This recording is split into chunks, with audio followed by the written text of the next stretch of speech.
If you've ever thought, investing is for rich people, or I'll start investing once I make more money, this video is for you. Today we're breaking down Investing 101, what investing actually is, how it works in the US, and how you can start even if you feel like you're starting from zero. First, let's clear up a big misconception. Investing is not gambling, and it's not about getting rich overnight. Investing is the process of putting your money into assets like stocks, bonds, or funds that have the potential to grow over time.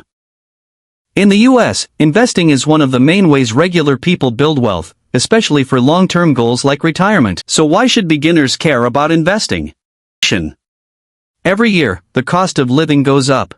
Money is just sitting in a checking account earning nothing, it's actually losing value. Investing gives your money a chance to grow faster than inflation, helping you maintain and increase your purchasing power. Now let's talk about the biggest fear beginners have: I don't have enough money to invest. The truth is, you can start investing with as little as $5 or $10 thanks to modern brokerage apps. Many US brokers allow fractional shares, meaning you don't need hundreds of dollars to buy a single stock or fund. The first practical step is opening a brokerage account. This is an account that lets you buy and sell investments. Popular US brokerages include Fidelity, Charles Schwab, Vanguard, and app-based platforms like Robinhood. For one with no account minimums, low fees, and good educational tools. Once your account is open, you'll fund it by linking your bank account. Start small.